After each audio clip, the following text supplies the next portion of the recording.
In 2013, I posted a video based on this study that found that 3 weeks of pistachios resulted in a significant improvement in erectile function in men.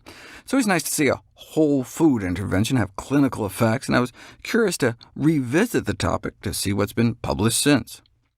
Even if you ignore all the lab animal studies on how much hazelnuts improve the function of rat testicles, you still never know what you'll find searching the medical literature for nuts and sexual function, like this case of penile strangulation with a metal hex nut.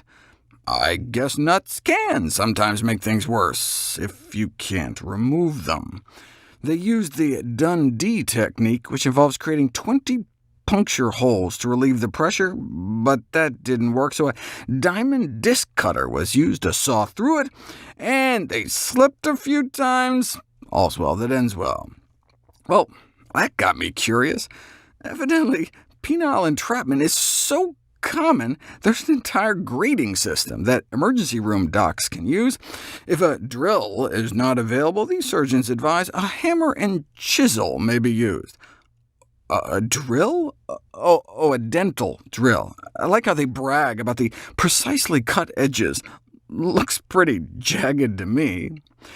To preserve the penis from a fatal outcome, that's a strange way to put it, urologists should be aware of all the available armamentarium. And if you don't know how to operate the saw, you can always call in your local blacksmith. Yeah, but how are you going to remove a barbell or steel sledgehammer head?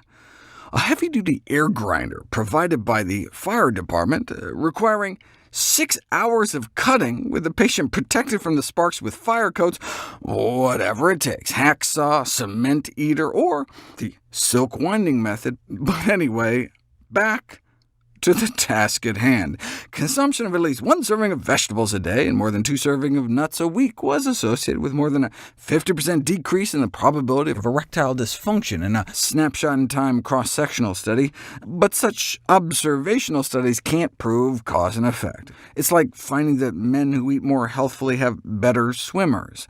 Maybe men who eat nuts are just health nuts, and the improvement is due to some other factor, like exercise. What we need is an interventional trial, and here we go. The effect of nut consumption on semen quality and functionality, a randomized controlled trial, a standard American diet with or without a handful of walnuts and a half-handful of each almonds and hazelnuts. And the nut group experienced significant improvements in their total sperm count, vitality, motility, and shape, perhaps because those in the nut group showed a significant reduction in SDF, sperm DNA fragmentation. The nuts appeared to protect their sperm DNA. Too bad while they're at it, they didn't measure the guy's erectile and sexual dysfunction. Oh, but they did! The effect of nut consumption on erectile and sexual function from the same study, the researchers report that those in the nut group saw a significant increase in orgasmic function and sexual desire. But what about erectile function? Anytime you see this kind of selective glass-half-full reporting, you suspect some kind of industry funding, and indeed that was the case here. Yes, there was a marginal increase in orgasmic function and sexual desire of questionable clinical significance, but no improvement in erectile function, intercourse satisfaction, or overall satisfaction. And with so many comparisons, even the so-called significant findings may not even be statistically significant.